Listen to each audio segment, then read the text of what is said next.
you will see afterwards. As you can see, the training scale is the most important guideline for trainers, riders and judges. It's valid for the training of young horses up to Grand Prix level, and it is the measure of the quality of a performance.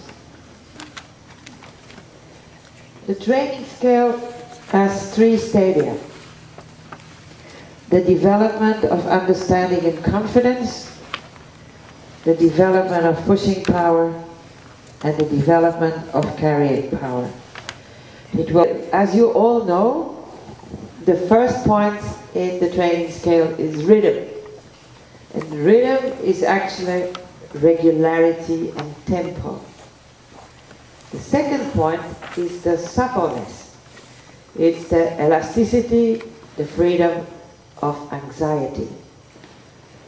And the contact is the third point, which is the acceptance of bit and aids and self-carriage. And then we come to impulsion, which is increased energy from hindquarters. Straightness is the equal bend on both reins. And finally, the collection is the engagement and balance. As you all know, the first point in the training scale is rhythm. And rhythm is actually regularity and tempo. The second point is the suppleness. It's the elasticity, the freedom of anxiety. And the contact is the third point, which is the acceptance of bit and aids and self-carriage. And then we come to impulsion, which is increased energy from hindquarters. Straightness is the equal bend on both reins. And finally, the collection is the engagement and balance. So why is this training scale actually so important? You have to follow it. You cannot start with suppleness if you don't have the rhythm. You can't have the contact when you don't have the rhythm and the suppleness. And you go on. Then comes the impulsion, the straightness and the collection. The collection is like if you were building a house, the collection is the roof of your house. You cannot build the roof if you don't have the pillars and the walls. And that's the training scale. And I think it's very important that we know that if we talk about classical riding, the training scale has proved itself over the centuries. And the suppleness, I mean, it's always difficult in English, more difficult than in Germany, because you don't have always the same vocabulary. And I know that USDF has been changing the training scale. And why do you think that I put it first here? Just to make a point that the FEI is not changing, and we are not planning to change it. We can, I mean, use other words, but the meaning must be the same. The suppleness, and this is one of the words which have been changed, means elasticity, so then we are on the muscle part, and freedom of anxiety, which is the mental part. Can you hear me? Yeah. Yeah. So I think that is one important thing. What my understanding is, like, relaxation is one point of suppleness.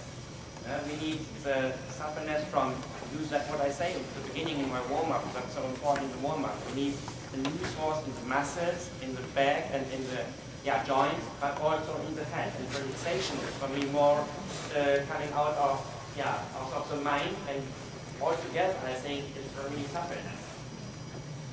And as a next step, what I like is, like in Germany, we have this, first we start with rhythm, suppleness, contact, we have the 6 points of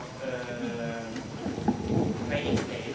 And I like that they put these 3 things together, like rhythm, pattern, and contact, for example. Because you can say, hey, now I'm working on the rhythm, and then I'm working on the contact, and then I'm working on this. That is, everything comes together. There is no suppleness with a steady contact, and there is no good rhythm with suppleness and contact. So this is, I like it a lot, put this in this three things together. Interpretation. If you are relaxed, you might fall asleep. And this is not the idea. It's not because you are mentally free from stress and anxiety and that you are open, I mean, as a horse, to accept the aids of the riders. That doesn't mean that he has to go lie on the floor and cross his fore and hind feet and snort. For me, two things are very important in the warm-up. That's one, to make the body loose, the muscles, the joints, warm up the muscles to make them supple. And the second is the interior, special with what we like to have in this dressage sport for higher levels, like also when they are a little hot, to relax them, to make them really quiet and good in their mind. Normally when we start, or when I start with a warm-up, that starts with a posting trot. And for me, very important is once at the beginning, really to stretch the horses, make the neck long, make them following the reins. And very important from the beginning, with a steady contact for me, with long in his neck, but with a steady contact. The reason is, first what we have, the warm-up, we have to make them loose in the muscles, but especially make them loose in the back, make them swinging in the back. And what I said, not every horse which is really long and low in the neck is loose in the back, but a horse which I can't stretch, which I can't make long in the neck, following the ring, also the circle on the straight line, is 100% not loose in the back. And that's why for me it's very important to do that once. And I always said the warm-up as short as possible, but as long as we need to do it. It depends on the character, on the area where we are. Like at home, maybe older horse 5, 10, 15 minutes. With a very young one, it's a goal for the whole lesson. And but it could be also when I go to a show that I need a lot longer because of the new area of the crowds and everything.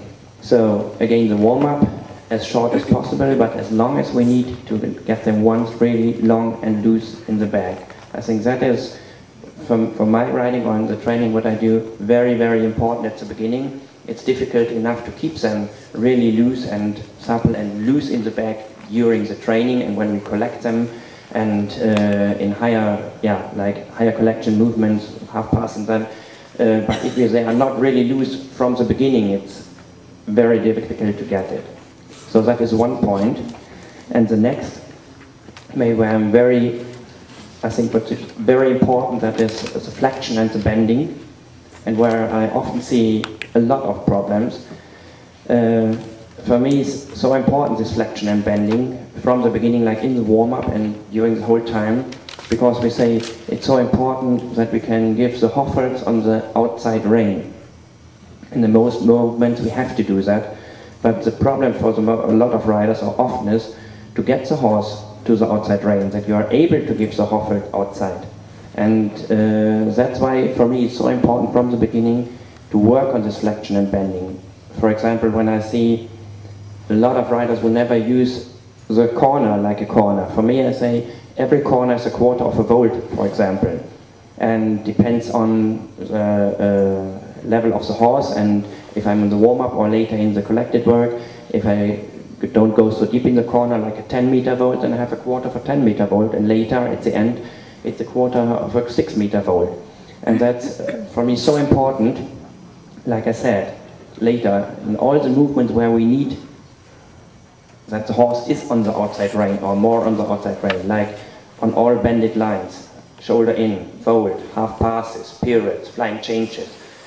And every time we need this contact, or that we are able to give the hoffer outside.